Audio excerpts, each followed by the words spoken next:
अस्सलामुअलैकुम। आंध्र प्रदेश के शहर विशाखापट्टनम से एक इंतहाई खौफनाक और दिल को हिला देने वाला वाक़या सामने आया, जहां एक शादीशुदा इंडियन नेवी का मुलाजिम अपनी महबूबा के कत्ल में मुलविस पाया गया। और इस कत्ल के बाद जिस तरह से उसने सबूत मिटाने की कोशिश की, उसने पूरे इलाके में खौफ और हैरानी की लहर दौड़ा दी है।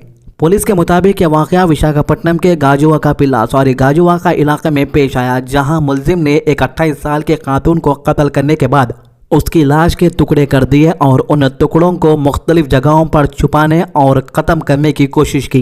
तफसीलात के मुताबिक मुलजिम ने पहले से ही एक चाकू ऑनलाइन मंगवाया था, जिसके बाद में उसने इस जुर्म के लिए इस्तेमाल किया। कत्ल के बाद उसने लाश को मुख्तलिफ हिस्सों को अलग अलग कर दिया। कुछ हिस्सों को अपने घर के फ्रीज के अंदर छुपा दिया, जबकि सर और हाथ को आदिवारम के करीब एक सुनसान जगह पर लेकर जाकर जला दिया ताकि सबूत मिटा दिया जा सके। पुलिस ने मुलजिम की पहचान चिंताड़ा रविंद्र के नाम से की है, जो कि इंडियन नेवी में काम करता है और INS से बेगा पर तैनात था। पुलिस का कहना है कि रविंद्र की मुलाकात मरने वाली पोलीपल्ली मोनिका से साल 2021 में एक डेटिंग एप्लीकेशन के जरिए हुई थी। इस मुलाकात के बाद दोनों ने एक दूसरे के मोबाइल नंबर एक्सचेंज किए और धीरे धीरे उनके दरमियान बातचीत बढ़ती गई, जिसके बाद वो अक्सर विशाखापट्टनम के मुख्तलिफ मकामात जैसे पार्क, थिएटर्स और होटल्स में मिलते रहे और इनका रिश्ता वक्त के साथ गहरा होता गया। पुलिस के मुताबिक दोनों के दरमियान ये रिश्ता एक करीब और इंटीमेट अफेयर्स में तब्दील हो गया था। इसके बाद साल 2024 में रविंद्र ने किसी और औरत से शादी कर ली, लेकिन शादी के बावजूद उसने मोनिका के साथ अपना रिश्ता ख़त्म नहीं किया और चुप चुप कर उससे मिलता रहा। ये भी बताया गया है कि जब रविंद्र की बीवी हामला थी और अपने मायके चली गई थी, तब रविंद्र मोनिका को बार बार अपने फ्लैट गाजुवाका में बुलाता था और उसका रिश्ता जारी रहा।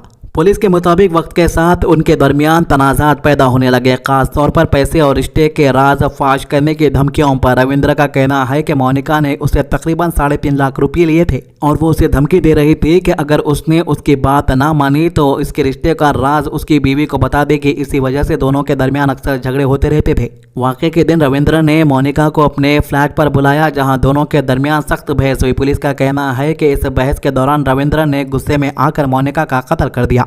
उसने उसका नाक और मुंह दबाकर उसे सांस लेने से रोका, जिससे वो दम घुटने की वजह से मर गए। कत्ल के बाद रविंद्र ने अपने जुर्म को छुपाने के लिए इंतहाई खौफनाक कदम उठाया और लाश के टुकड़े कर दिए, सर, हाथ और टांगों को अलग अलग कर दिया।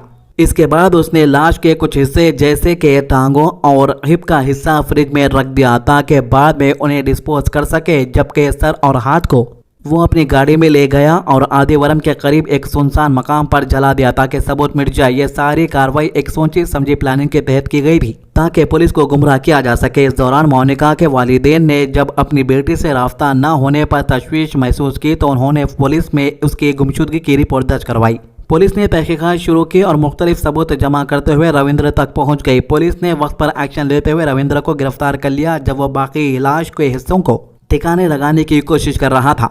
ACP गाजुवाका श्रीनिवास राव के मुताबिक ये एक इंतहाई संगीन और बर्बर जुर्म है, जिसे मुलजिम ने न सिर्फ कत्ल किया बल्कि सबूत मिटाने के लिए लाश के टुकड़े करके उन्हें मुख्तलिफ जगहों पर छुपाया और जला दिया। पुलिस ने मुलजिम को गिरफ्तार करके रिमांड पर भेज दिया है। मजीद तहकीकात जारी है ताकि इस वाक़े के तमाम पहलुओं को समझा जा सके। ये वाक़या न सिर्फ कत्ल का है बल्कि इंसानियत को झंझोड़ देने वाली एक मिसाल है, जहां गैर कानूनी रिश्ते, पैसे और धमकियों ने मिलकर एक जिंदगी को खत्म कर दिया। ऐसे अफेयर्स के मामले दिन ब दिन सामने आते जा रहे। ब्लू ड्रम का मामला तो आपने सुना ही होगा, अब एक फ्रिज का मामला भी सुन लिए है।